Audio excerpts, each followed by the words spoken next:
Sir so grand walk sachets so ఏ రకంగా పనిచేస్తాయి? అందరూ కూడా మోకాళ్ళ నొప్పులు ఎక్కడ చూస్తున్నా ఇవే వినిపిస్తున్నాయి. 40 వచ్చిందని అంటే అబ్బా పెయిన్ స్టార్ట్ అవుతుందని ఇంకా ముందరే అంటున్నారు. కూడా స్టార్ట్ అయిపోతున్నాయి. వెయిట్ ఎక్కువ ఉన్నోళ్ళు, yes physical ఒబేసిటీతో activity ఉండడం సరిగా వల్ల లేని యా. వాళ్ళు. అవును. సో అలాంటప్పుడు మనకి ఈ గ్రాండ్ వాక్ అనేది ఏ రకంగా పనిచేస్తుంది? దీంట్లో ఉన్నటువంటి ఇంగ్రీడియంట్స్ ఏంటి? ఎలా మన మోకాల మీద ఎఫెక్ట్ చూపిస్తుంది? మోకాలు నొప్పులు వచ్చినాయంటే అర్థం ఏంటంటే తొడ ఎముక కాలు ఎముక కింద మధ్యలో మోకాల దగ్గర ఆర్టికులర్ కార్టిలేజ్ అని ఒక కుషన్ లాగా ఒక మటీరియల్ ఉంటుంది. అంటే ఉదయాన్నే నిద్రలేయంగానే నడవలేకుండా పోవడము, ఇండియన్ టాయిలెట్ మీద కూర్చొని లేసేటప్పుడు మోకాలు నొప్పులు రావడము, కొంత దూరం నడిచిన మోకాలు నొప్పులు రావడం, మెట్లకి మోకాలు నొప్పులు రావడము, కింద కూర్చొని గబక్కన లేలేకపోవడము, ఇలాంటివన్నీ వచ్చినాయంటే ఏమని గుర్తించాలంటే ఇక్కడ కార్టిలేజ్ జరగడం మొదలుపెట్టింది, అందువల్ల మనకు నొప్పి వస్తుందని గుర్తించాలా. ఆ స్టేజ్ లో పెయిన్ కిల్లర్స్ ఎక్కువ రోజులు తీసుకోకూడదు. ఎందుకంటే వాటి వల్ల భయంకర సైడ్ ఎఫెక్ట్స్, అసిడిటీ వస్తుంది, కిడ్నీలు పాడవుతాయి, కార్డియాక్ హెల్త్ ఇష్యూస్ వస్తాయి, ఎక్కువ రోజులు వాడలేరు. సో అందుకని పెయిన్ కిల్లర్స్ తీసుకోకూడదు. అంటే డాక్టర్ రాస్తే ఆయన రాసిన రోజులు తీసుకొచ్చేమో కానీ వీళ్ళు ఇష్టం వచ్చినట్టు సేమ్ ప్రిస్క్రిప్షన్ ఎత్తుకెళ్ళి మళ్ళీ తీసుకోకూడదు. నెక్స్ట్ ఆపరేషన్ అనేది ఏంటంటే ఇప్పుడు కాళ్ళు అరగడం మొదలు పెడితే గ్రేడ్ 1, 2, 3, 4 అని ఉంటుంది. 4th గ్రేడ్ పోయేటప్పటికి గుజ్జు మొత్తం అరిగిపోయి ఉంటుంది. అప్పుడు the best solution operation. That is the ultimate procedure అనమాట.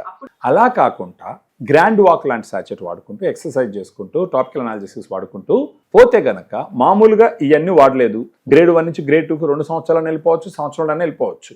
అదేవిధంగా గ్రేడ్ 2 నుంచి గ్రేడ్ 3 కూడా అదే ఇంకో సంవత్సరం 2 సంవత్సరాలు వెళ్ళిపోవచ్చు. గ్రాండ్ వాక్ వాడుకుంటున్నారు, ఎక్సర్సైజెస్ చేసుకుంటున్నారు, టాపికల్ అనాలిసిస్ వాడుకుంటున్నారు. అప్పుడు గ్రేడ్ 1 నుంచి గ్రేడ్ 2కి మేబీ 10 సంవత్సరాలు పట్టచ్చు, 15 సంవత్సరాలు పట్టచ్చు. సో ఈ లోపల ఏంటంటే ఆల్మోస్ట్ నియర్ నార్మల్ గా నొప్పులు లేకుండా వాళ్ళు లైఫ్ లీడ్ చేసేదానికి ఆస్కారం ఉంటుంది. సో గ్రాండ్ వాకే ఎందుకు వాడాలని ఆలోచిస్తే మాత్రం గ్రాండ్ వాక్ లో పేరుకు తగ్గట్టు 8 రకాల సప్లిమెంట్స్ ఇవ్వడం జరిగింది. అది కూడా క్లినికల్ ట్రయల్స్ లో ఏదైతే ప్రూవ్ అయిందో ఆ థెరపెటిక్ డోస్ ఇవ్వడం జరిగింది. ఫర్ ఎగ్జాంపుల్ ఇప్పుడు గ్లూకోజామైన్ దీంట్లో 1.5 grams ఉంటుంది. మీరు అదే మార్కెట్ లో వేరే టాబ్లెట్స్ సాచెట్స్ చూసినారు అనుకోండి, 500 mg అంటే 750 mg ఉంటుంది. కానీ మన గ్రాండ్ వాక్ లో 1500 mg ఉంటుంది. ఎందుకంటే అంత ఎందుకు ఇచ్చినట్టు క్లినికల్ ట్రయల్లో ఆ డోస్లో అది బాగా పనిచేసింది కాబట్టి. నెక్స్ట్ కాండ్రాటిన్ అని ఉంటుంది. కాండ్రాటిన్ వచ్చేసి 1200 mg ఉంటుంది. బయట అయితే 200, 400 ఆ రకంగా ఉంటాయి బయట టాబ్లెట్స్ సాచెట్స్లో వాటిలో.